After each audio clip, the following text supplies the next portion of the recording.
Hello, and thank you for joining us. We're going to wait a few more minutes to allow folks to trickle in here till we reach a critical mass. Thank you.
All right.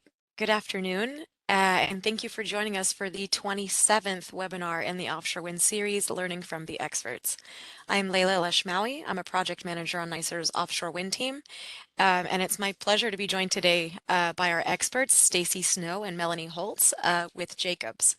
Before I introduce our speakers, I'm going to go through a few reminders for participants and share some background on this webinar series. Next slide, please.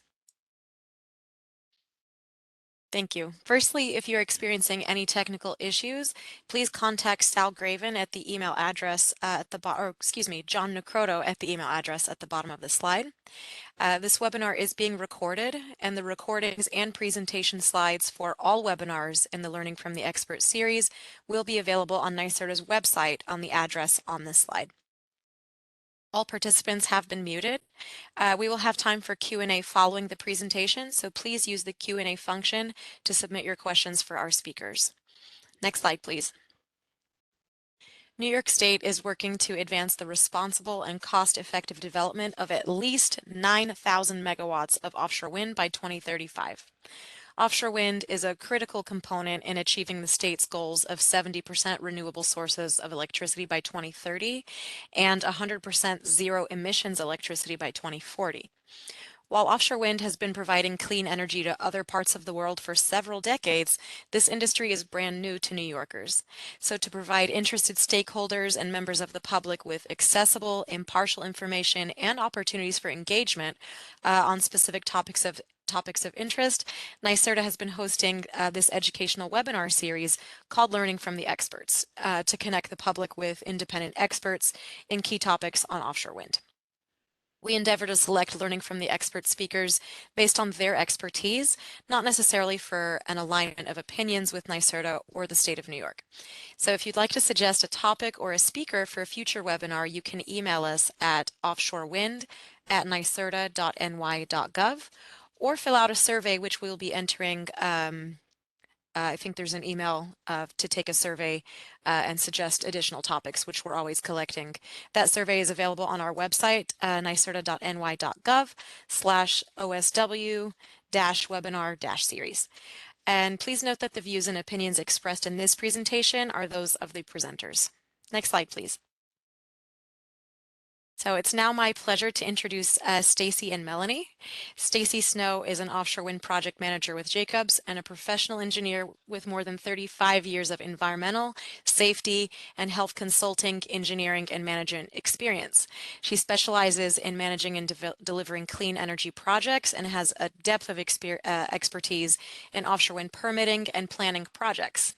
Stacey was instrumental in developing a SAP and COP and survey plans for the U.S. wind offshore wind energy project and managing the successful submittal and approval by applicable regulatory agencies. And Melanie Holtz is a chemical engineer and senior air practitioner with more than 30 years of experience in the regulatory compliance field, including air quality, EPCRA, stormwater and wastewater, waste oil and hazardous waste compliance assessments or audits, permitting permitting and general regulatory compliance for industrial and manufacturing clients, power plants, waste-to-energy facilities, and municipal solid waste landfills. That's quite a lot. Melanie recently finalized the OCS major source air permitting for the proposed installation and operation and maintenance of one of the first commercial scale offshore wind energy projects in the U.S. So I am so excited for these expert speakers.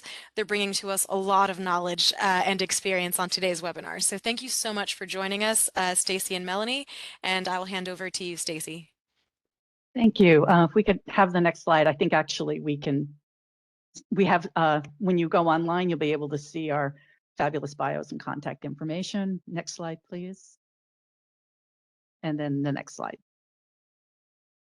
All right, so thank you, Layla, and thank you to NYSERDA for allowing us to be here and to present this topic today. And thank you for joining us to talk about outer continental shelf air permitting for offshore wind projects.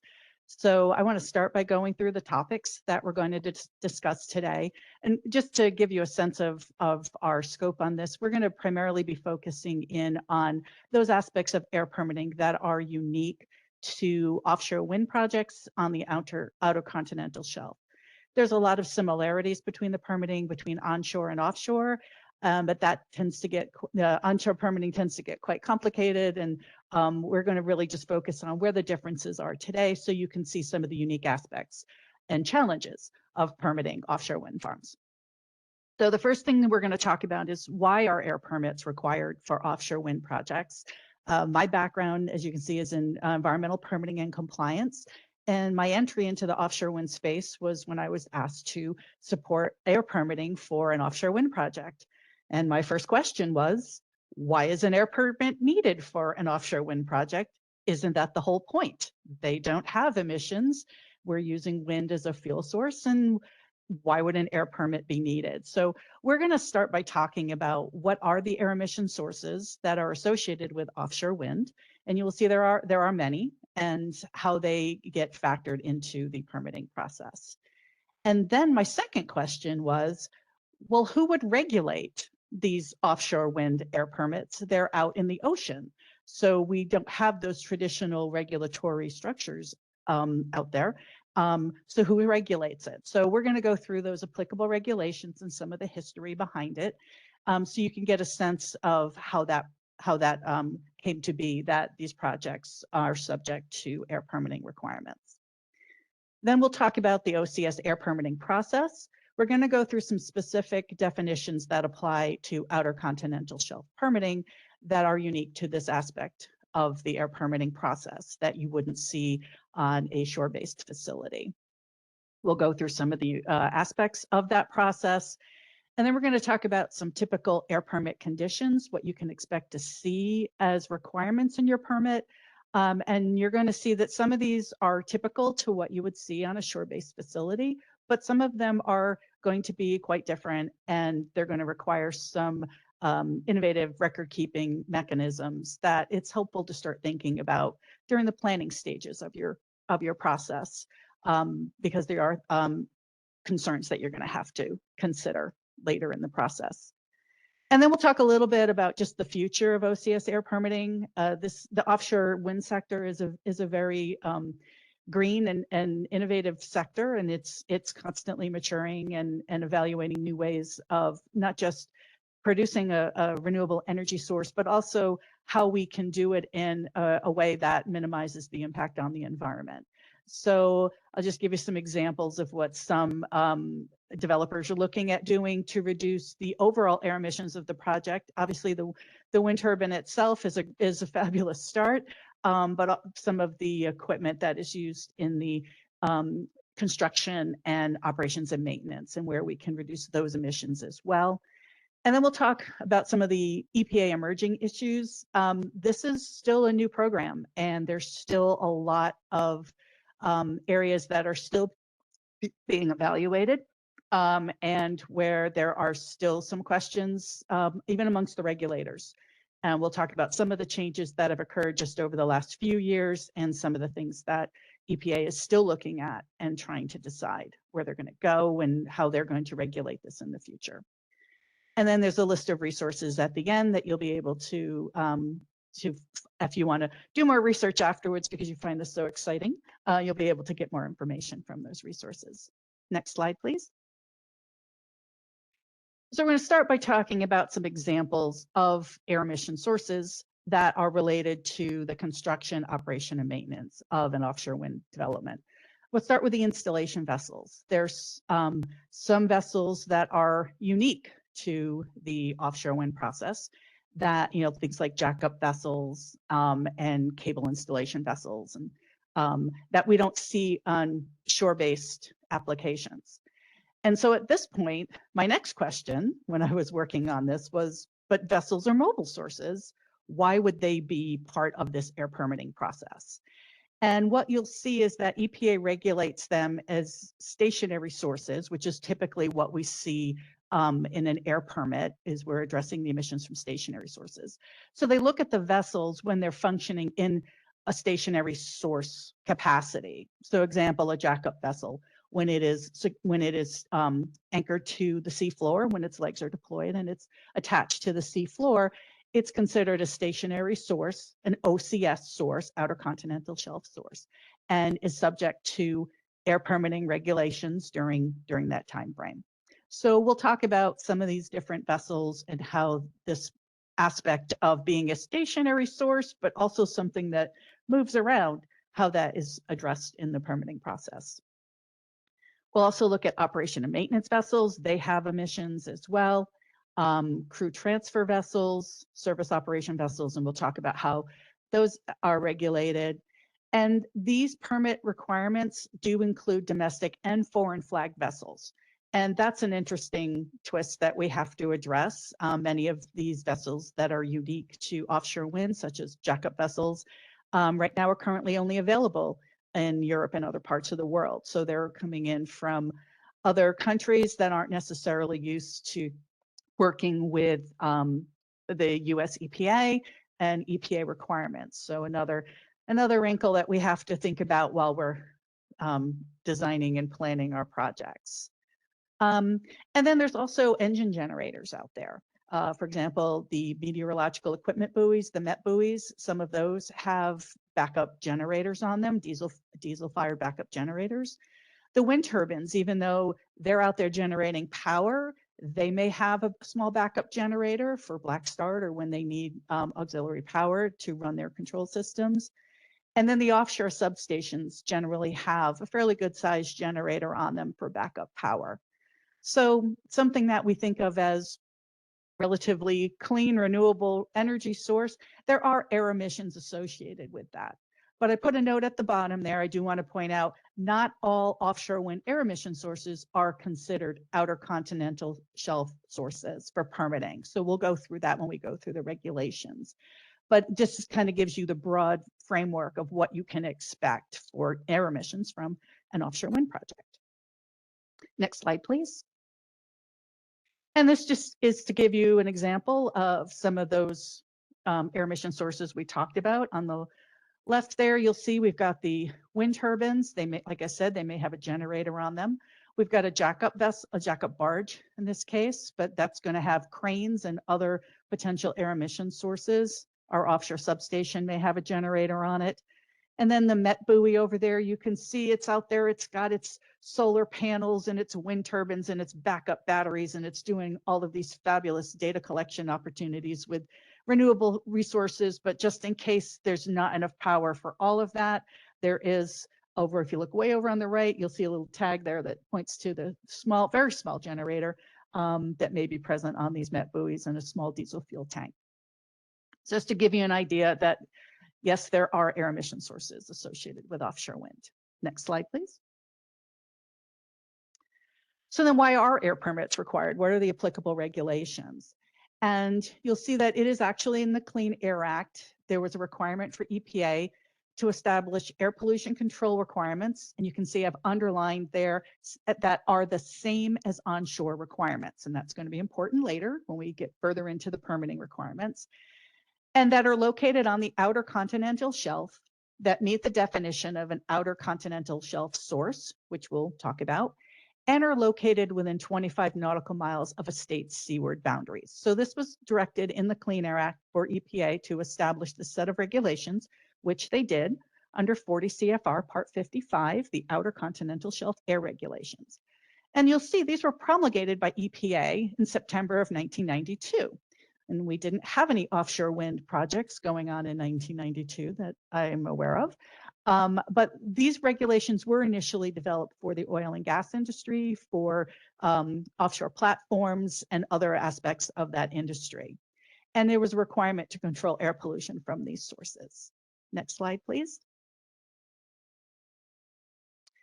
And then you'll see that in 2005, these regulations were amended to address the transportation and transmission of energy from sources other than oil and gas, and that it was then further amended to expand to include offshore wind. So we've got regulations that are 30 years old, that were originally developed for a different industry, and that we are now applying to offshore wind permitting. So you'll see as we go through this process and what's required, where there have been some areas that have required EPA to do some analysis. There's been some interpretation and policy development that has been required, because there are aspects of offshore wind, obviously, that are different from the oil and gas industry. Next slide, please. So some of these specific definitions, the first one is what is considered to be an outer continental shelf source. And it's any equipment, activity, or facility which can emit or has potential to emit any air pollutants. So we gave some examples of that. It's regulated under the Outer Continental Shelf Land Act, and it's located on the Outer Continental Shelf or in or on waters above the Outer Continental Shelf. And that's where the vessels get pulled in. And that's, again, something that is different from onshore, where we don't usually have to consider mobile sources when we're doing our air permitting. But if we have vessels that become permanently or temporarily attached to the seabed, so if they anchor to the seabed, or they are stationary and dropping their legs for the jackup vessel, and they're used for the purpose of exploring, developing, or producing resources therefrom. So there's two parts to that definition. They have to be permanently or temporarily attached to the seabed, and they have to be used for exploring, developing, or producing resources, which includes offshore wind development.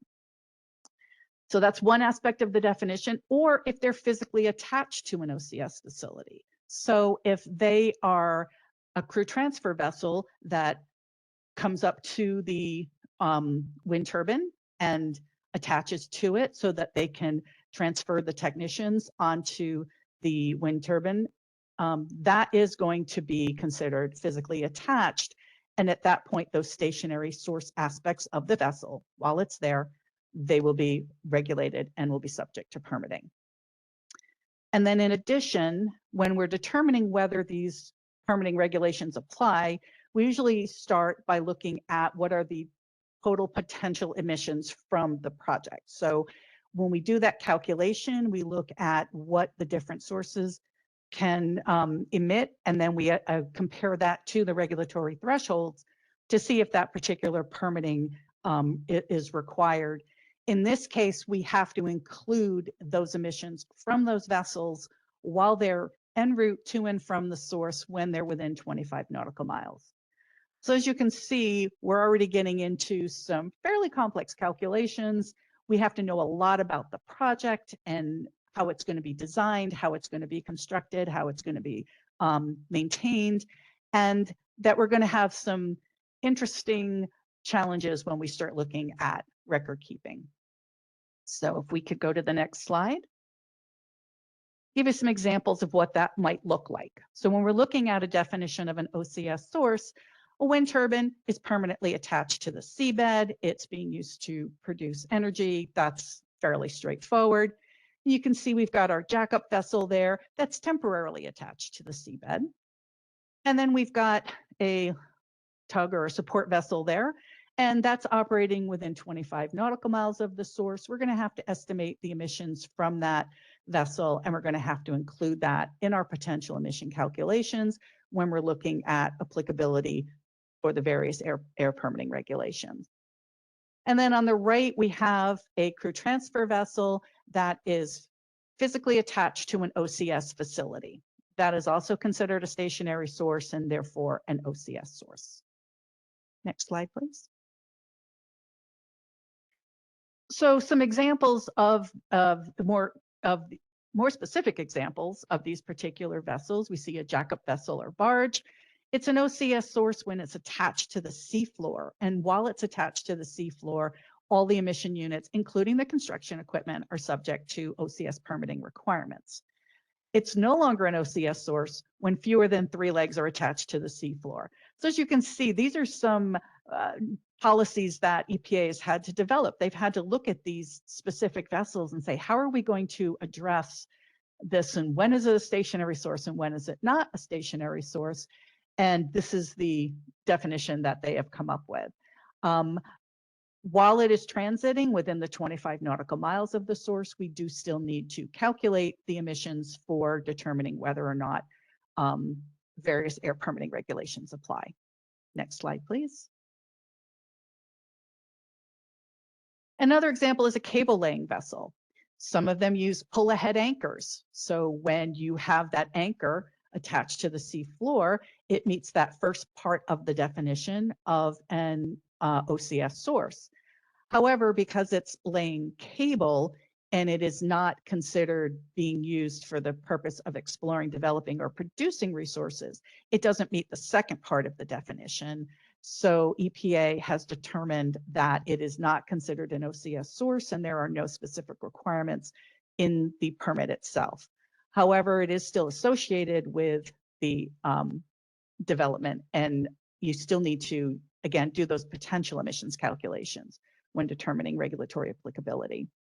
And then if you have a vessel that has a dynamic positioning system, it's not an OCS source because it's not permanently or temporarily attached to the seabed. So you can see there's a lot of different factors that have to be evaluated for each type of vessel to determine whether or not it's going to be an OCS source. Next slide, please. And here's an example to give you an idea of that 25 nautical mile radius that I keep talking about. So we look at the offshore wind area, the development area, and we look at what's called the centroid, which is, you know, a mathematical term for the center of a irregular shaped object. And then we do a 25 nautical mile radius around that. So this one, for example, is for the South Fork project. And just to give you a sense of some of the complexity involved, you can see we've got that brown dashed line. That's our state seaward boundary, 3 nautical miles off of the state lands. And then you can see down near the bottom right-hand corner, there's like a turquoise line. That's the 25 nautical miles off of that state boundary. So in between there is where we're going to see that the state permitting aid regulations apply. Outside of that blue area is where the EPA takes over again. So we've got the state up to the hashed line, and then we've got in that in-between area where we're going to see the state and EPA have jurisdiction, and we're going to see outside of that where it's back to EPA. We're also, when we talk in some of the next slide, when we get into some of the who is going to be the regulatory authority for these projects, we're going to see that the states that are surrounding this particular, you know, these projects are going to be relevant. And you can see, especially in the Northeast, it gets quite complicated. So we've got 4 states here. We've got New York, Connecticut, Rhode Island, and Massachusetts, all within various proximity of this particular project. But anything transiting, any transiting operations within that 25 nautical mile radius, we're going to have to estimate what those emissions are going to be. Next slide, please. So getting into how do we determine who the regulatory agency is, right? We've seen what our OCS sources look like, and now we've got to figure out who are we going to be working with to develop this permit. So some of the unique definitions to the outer continental shelf air permitting include something called the nearest onshore area, and that's the onshore area that is geographically closest to the OCS source. And once you determine the nearest onshore area, then there's a process, which we'll talk through on a subsequent slide, on determining which one is going to be the corresponding onshore area. And that is the OCS source within 25 miles of a state seaward boundary, the onshore area that is geographically closest to the source, or another onshore area that EPA designates as the COA. And usually the COA is going to be geographically closest, but there is a process that EPA goes through in case there are other states nearby that also want to be involved in this process. And then just a couple of other definitions to add in. These are from the South Fork Wind Farm fact sheet. These are not regulatory definitions, and they're still subject to change and evolution. But currently, EPA is using the term work area to define the offshore wind turbines and their foundations, the offshore substations and their foundations, cables and vessels when they meet the definition of an OCS source. So that's the equivalent of a facility at an onshore installation. But a facility onshore, it's usually, we have a power plant. When EPA was first looking at this, there were some questions about how they were going to regulate it. Do you regulate each individual turbine, or do you regulate the whole project? And at this point, they have determined that it is on a project basis, and they've defined that as the work area. The other definition that has been going back and forth is whether we use miles or nautical miles. And we are currently using nautical miles. The regulations use the phrase miles, but they don't specify statutory or nautical. And EPA has gone back and forth a few times, but currently we are using nautical miles, which makes the most sense, I think, when working in the offshore wind space. So let's go to the next slide, and I'll give you an example of what that nearest onshore area looks like. Again, this is the South Fork Wind Project. Again, you'll see this slide, we have our dimensions in miles because this slide was produced earlier in the permitting, or this figure was produced earlier in the permitting process when EPA was still using miles. And you can see that for this particular project, even though this project is going to have its landfall in New York, it's going to sell its power to New York. But if you look, you can see the nearest onshore area is actually this small island over on the right that's part of Massachusetts. So the nearest onshore area geographically for South Fork is actually Massachusetts. And we're going to see how that plays out when we get into the permitting process. Next slide, please. So how does this process play out? First step is identifying the corresponding onshore area, because that's going to help determine who is going to be the regulator responsible for issuing the permit, and also which regulations are going to apply to the permit. We're going to estimate our emissions for construction and operations. We typically defer the decommissioning emissions because they are difficult to define at this time. And these emissions, like we talked about, are going to include our OCS sources. They're also going to include the emissions from the vessels that are transiting within that 25 nautical mile radius. And the applications are actually made under the OCS permitting rules, under 40 CFR Part 55.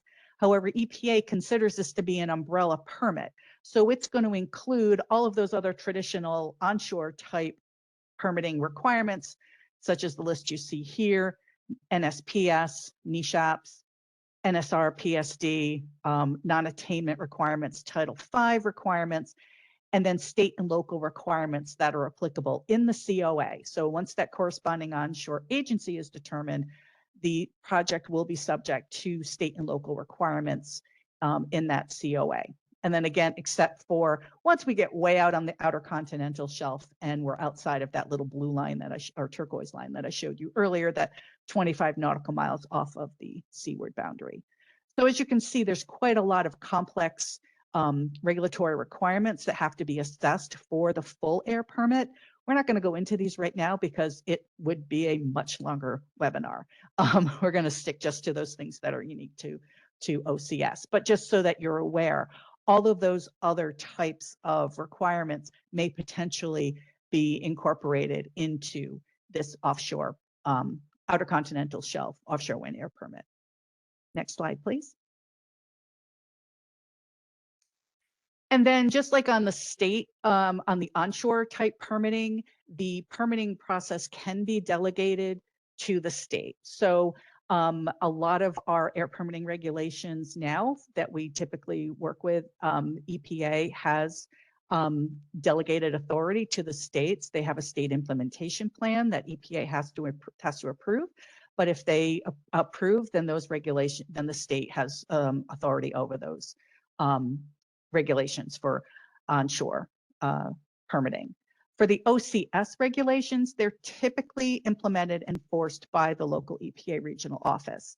There have been some states that have been delegated. EPA Region 3 has delegated authority to Virginia, Maryland, and Delaware. And there are 4 permitting authorities in California that also have received delegation. So they would be the lead agencies for permitting. Side note, my experience with Maryland is even though they do have delegated authority, because this program is so new and for them it is their first time going through this process, they still work very closely with EPA. So it's generally an EPA state process, but Maryland did have the regulatory authority, delegated authority. Next slide, please. So the timeline, how does this play out? One of the other unique aspects of Outer Continental Shelf air permitting is this requirement to submit a notice of intent. This needs to go in not more than 18 months prior to submitting your pre-construction permit application. And the purpose of this is to allow EPA time to go through some of their regulatory obligations. So the first step in your air permitting process is to let the nearest onshore area and the onshore areas adjacent to the nearest onshore area, you need to notify them that you have an intent to submit an application for an air permit. At that time, that gets evaluated.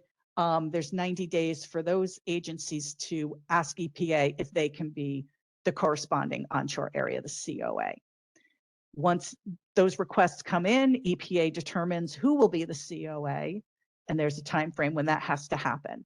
And then what EPA has to do at that point is they have to do a consistency review of their regulations. So if you look at 40 CFR 55, Part 55, there are state regulations that are incorporated by reference. And this allows EPA to go through and make sure that those regulations that have incorporated by reference are currently up to date with that state's regulations. So there's this 18-month period before you even submit your application where EPA is determining who is going to be the corresponding onshore agency, onshore area, and then making sure that their regulations are reflected in the federal regulations. And that's why this can't be done early, because they need to do it right before it's time to submit the permit application. Then once you've gone through that process, you do your typical permit application. There is a public comment period of at least 30 days. And if there's a significant degree of public interest, EPA may determine that a public hearing will be warranted and set up a public hearing. The typical time frame, Melanie is going to laugh. I've got 12 to 24 months to obtain the permit after the permit application. This is still evolving. The initial permits took significantly longer. Obviously, it was a new process. There was a learning curve for everybody in this process. But now we've got 2 permits that have been approved for Vineyard Wind and for South Fork Wind. We feel like a lot of the initial questions have been answered and resolved, and that there is a template out there now, and that 12 to 24 months should be achievable to obtain the permit. Next slide, please. So that's the permitting process. So you've gone through all of that, and now EPA sends you your draft permit, and you're looking through and you're saying, now that we're going to be building our offshore wind development, what are the requirements that we're going to need to meet when we are operating on the doing construction and operation on the Outer Continental Shelf? And you'll see some of these are the types of conditions that you would expect to see on an onshore facility. There's going to be opacity limits for your engine emissions. For your diesel-fired engines, if you have emergency engines on your wind turbines or on your offshore substations, there's going to be a requirement to use ultra-low sulfur diesel fuel. And for the new engines, they're going to be required to meet Tier 4 emission standards. There's probably going to be an operating hour restriction. 200 hours per year has been considered to be the best available control technology by EPA. And you're going to be required to operate and maintain them per manufacturer's recommendations. And those are fairly typical types of air permitting requirements that we see onshore as well. Next slide, please. When we get into record keeping and we start dealing with vessels that are OCS sources, this is where things start to get a little more complex. We're typically seeing requirements to do record keeping on the hours of operation, engine speed, emission factors, and fuel usage on a daily basis for each vessel engine when it's operating within 25 miles of the OCS source. And as you can imagine, you may have several vessels operating, you may have vessels that are foreign flagged, and you're going to need to be feeding this data back to wherever your central data collection hub is on a daily basis from these vessels that are operating out to sea. So that's something to think about, how you're going to be able to collect this information on a daily basis. And then there's a requirement to calculate, in particular, typically NOx emission, nitrogen oxide emissions, also daily for the wind turbine emissions, the offshore substation engines, so that, you know, any emergency generators that you have operating out there, and your vessel engines when they're operating within 25 miles of an OCS source. And those are the vessels that are determined to be an OCS source. Typically for onshore facilities, when we're doing daily emissions, we usually have some sort of continuous emission monitoring system that's doing it for us, or a SEMS. And if we don't have a facility that warrants that, we're typically looking at monthly calculations. So to develop daily calculations on a non-automated system from several sources is also going to be complex. And I know several developers are working through how they're going to efficiently and effectively do those calculations now.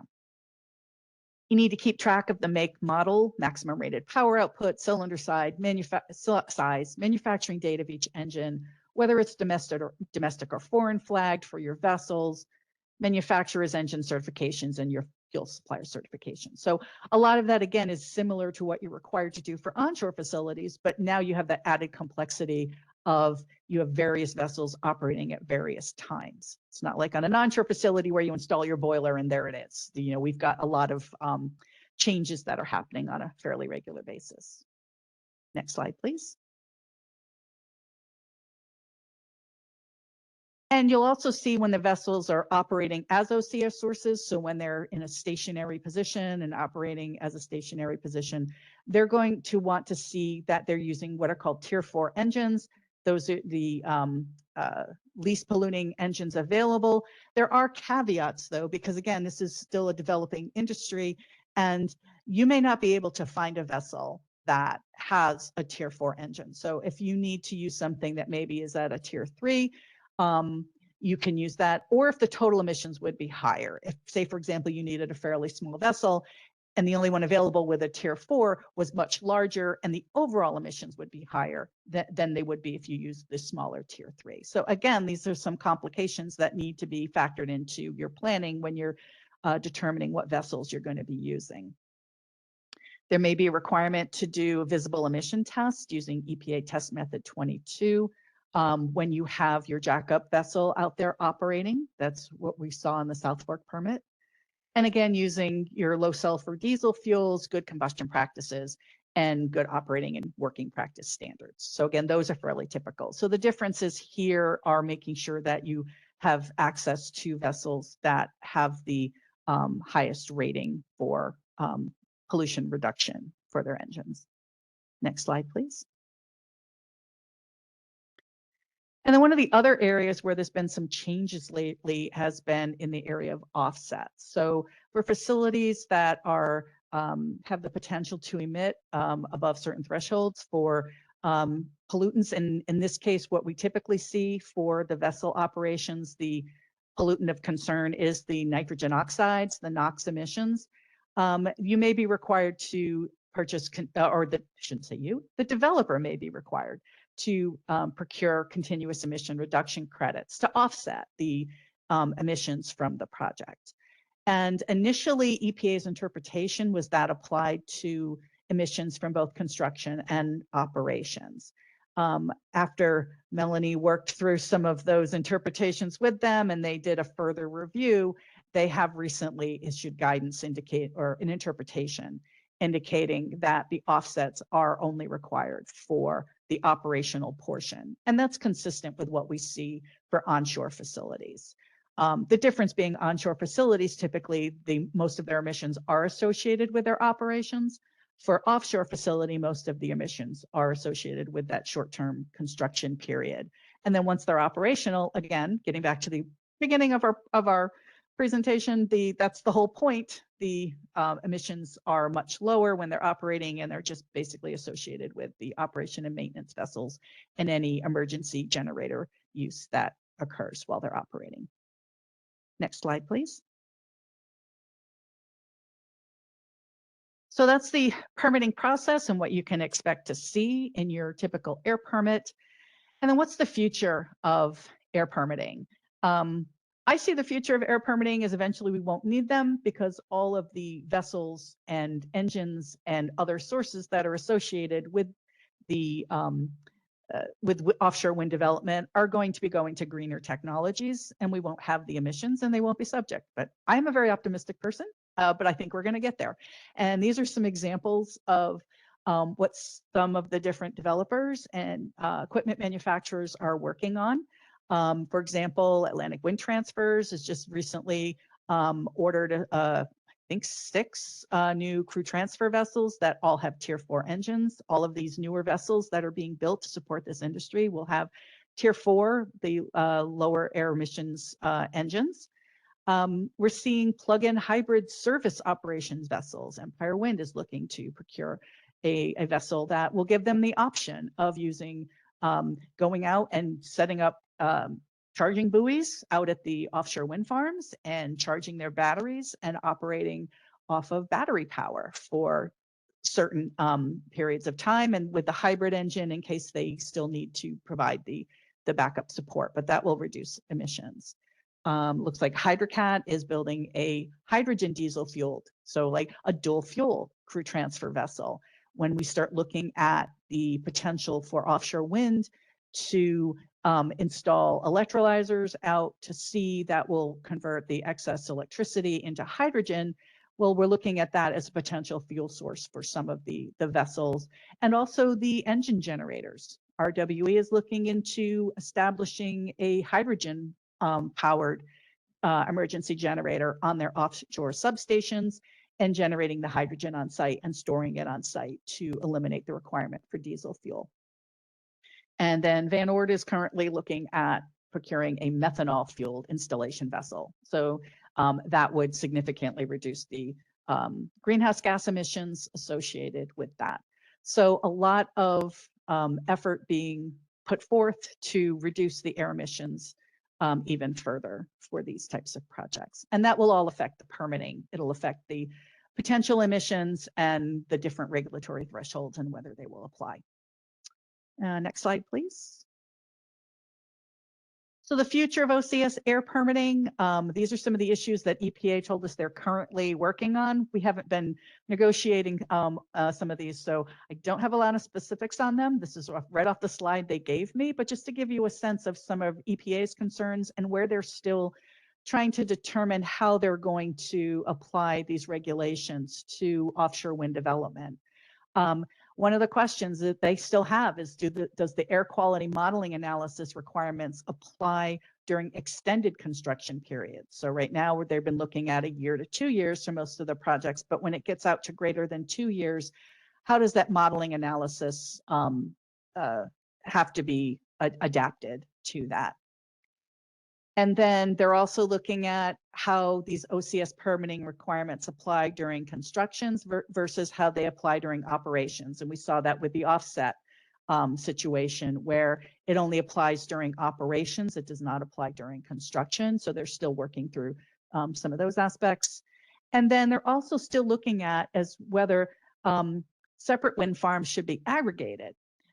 This is where we talked earlier, where initially they were trying to determine what would be the equivalent of an onshore facility for an offshore wind farm. And they looked at, should they regulate each individual wind turbine and each individual offshore substation? And then they ultimately decided they were going to regulate that it made the most sense and was consistent with the law and the regulations that they would regulate the wind development. But now they're looking at how this compares to onshore. If you have two facilities that are side by side, that share common control, same SIC code, and are adjacent, on an onshore facility, they would maybe consider that those would be aggregated. Now they're looking at whether they would apply those same requirements to offshore. They haven't made decisions on all of these. I give you this slide just to let you know that the permitting requirements are not settled yet. And like most of the offshore wind space, we're still learning and adapting and growing. So these are some of the things that I know they're working on now. We may see more things come up in the future.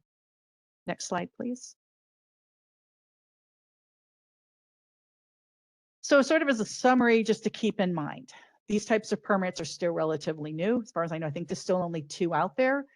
So anticipate you're going to be having some discussions with EPA and how you're going to define the OCS sources. I know Melanie's still getting calls, especially now that we're moving into the construction phase, where we're seeing vessels that we hadn't really thought through all the details on how they were going to operate because we were still in the design stage. So now that we're actually seeing this implemented in practice, we've got more questions that are coming up, and EPA has been working through those with the developers.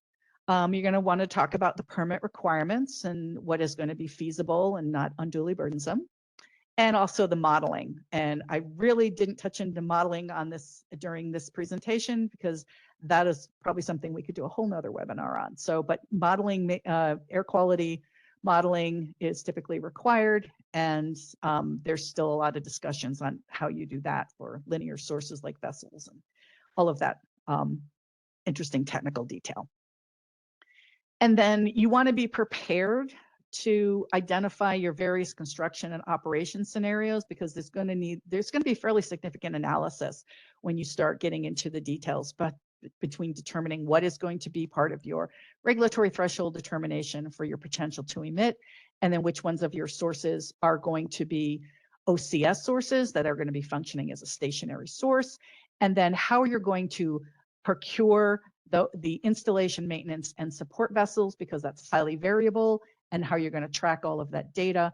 How are you going to establish your record keeping and reporting systems, because that is challenging. It's difficult enough working in onshore environments when you can walk down the hall and go talk to the maintenance engineer. It's a lot more difficult when you're collecting data from out at sea. And then you want to plan ahead to minimize the impact of your air permitting requirements. Next slide, please. And then just providing some resources. These are some links you'll be able to connect to through the presentation when it is uploaded. There are a lot of fact sheets and a lot of supporting data that EPA has been uploading for both the South Fork Wind Farm project and the Vineyard Wind project. There is an excellent fact sheet that they published for the Met buoy associated with what was initially the Deepwater Wind project. There's a EPA's webpage on outer continental shelf air permits. There's a guide that comes out from BOEM on how to estimate emissions. And then there's the actual regulation itself. So those are some additional resources that are available to you to learn more about outer continental shelf air permitting. So that's pretty much what I have. I think we're going to go to question and answers, and I have Melanie here to support me on that. All right. Thank you so much. Thanks so much, Stacey. We've got about 10 minutes left for questions, and we've got a few pretty interesting ones. Thank you for making such a detailed yet accessible presentation. So, all right, to kick us off, I've got a question about vessels. So can you clarify when vessels are part of the potential to emit calculations and when they're considered OCS sources? Do you want to take that one, Melanie, or? Yeah, I was actually looking at the other question that was posted about the compliance to keep records of the conditions of the lower tiered vessel.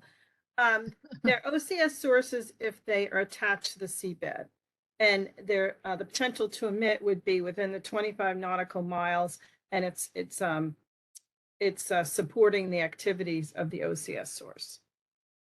So it doesn't necessarily have to be an OCS source to be a vessel that's included in the potential to emit And calculation. it's It just has not, to yeah, be- there's a lot, Right. most of them are not OCS sources and the Right. potential to emit calcs. A lot of other vessels that are just supporting the activity of constructing the wind turbine are all counted as long as you're in that 25 nautical miles around the centroid of the facility. All right. Thank you. Do you want to go to the other question you were looking at? Yeah, I was looking at yeah. Ashley's question and I was trying to look up some stuff while Stacey was talking. So that is a great question because that was my question originally. So the question, should I just read it? Please. How will developers demonstrate compliance and keep records with the condition that allows a lower tiered vessel if the overall emissions would be lower? Specifically, how would a developer demonstrate the availability of vessels for construction need at any given point in time? Yeah, that's a big question. And I'm not satisfied with the answer EPA gave me. I can tell you in the permit that I did, it just says that you need to, it says each time the permitee uses a vessel while operating as an OCS source of the lower tiered certified engine, you need to record the condition the permitee relied on to justify the use of a vessel with a lower tiered certified engine. So my advice would be to document as much as you can. When we did talk about this, so EPA said you need to know, like if you hired ABC installer, you need to know the fleet of engines that ABC installer has available to them. And if you know that, then the installer needs to keep track of where all the engines are. So in the case that they only have a tier 3 that's nearby the source, what I would do is document this is their fleet of engines. The other ones are used on the other sources. And then you can do a quick calc to hopefully show that the emissions of getting a tier 4 is less than using the tier 3, or that there's really not a tier 4 available in the fleet of the developer that you're using or the installer that you're using. So I feel like this is a issue for later on once EPA starts to do audits on these facilities. They're going to say, where's your documentation for this information? And you're going to say, oh, well, a tier 3 was available, tier 4 wasn't. Well, you need your documentation. So I would say to document as much as you can, and starting with when you hire your installer, what engines are available to them, and that would be kind of your database of engines available to you. And then you can't, create a contract with a new developer at the last minute. So anyway, so I think that's a great question, and I asked it of EPA, and they didn't give me any. I told them, tell me what you need to show compliance, and they want to leave it open. So even in the statement of basis, it's open. Yeah, so I think demonstrating that you've made a good faith effort to obtain the tier 4 engine and documenting why it wasn't available. And I think that's all we know at this point, and we'll learn more as we go forward. Yeah, when they start doing audits. I did do a quick the search on Cindy Brockman's question. Do these same regulations pertain to offshore wind projects in the Great Lakes? I don't really know if they're in the outer continental shelf. Yes, but I did do a quick search on my phone, and it looks like they are separate from the outer continental shelf. So I'm not exactly sure. Stacey, do you know the answer? I don't either. That is a really good question. So yeah. So I'm going to go look that maybe one the up state too. rules would apply. Yeah, I'll look offline. And have you seen similarities in the way oil and gas? Yeah, this question was super interesting. Yeah, if you'd like Yeah, to do you read want it. to read it? I haven't Sure. read that one yet. Yeah, I'll read it slowly so you have time. Have you seen similarities in the way oil and gas offshore projects are permitted versus how the first few offshore wind projects have been permitted? Are many oil and gas projects big enough to be subject to NNSR, PSD, and other air quality impact analyses? And did they have separate construction and OEM phases with significantly different PTEs? Yeah, I again have not permitted offshore oil and gas projects. Stacey, have you done that? No, but I think that what we saw initially is that a lot of these, the 2 permits that have been going through, I don't think they relied on it as much, but I think some of the more recent, again, as we're getting into construction and we're starting to really look at how this, how we're going to apply these requirements. I know that that recent reinterpretation of how cable laying vessels would be evaluated, or whether they would be considered to be an OCS source, that was actually using a similarity between the offshore gas industry, where they were comparing it to a pipeline. So they were comparing installing a cable to installing a pipeline. And for the oil and gas industry, installation of a pipeline is not considered to be part of that development of energy portion of the definition. So that actually, so I think that that's starting to happen more. I think we're starting to look more at the similarities between the two, but there's probably more that we could learn from the oil and gas industry. Yeah, and also the offset situation. Originally in the project I was working on, were requiring offsets for both construction and the operational phase. And then we actually had to redo, they made a decision at the last minute, EPA, after they'd issue us a draft to change it, that you didn't require offsets during the construction phase. That was going to be mass-based offsets versus rate-based during the operational phase. So we did redo the permit because we figured it would be saving a lot of money for the client. So I don't know if that was also based on oil and gas. The other thing I want to point out is that the first permit application and permit we looked at when we started back in 2016, actually on this, was the Cape Wind permit and the Cape Wind application. And I can tell you that things have changed immensely since then. Just the Cape Wind permit was extremely simple, relatively easy to comply with, not all this record keeping, not all this emission calculating on a daily basis.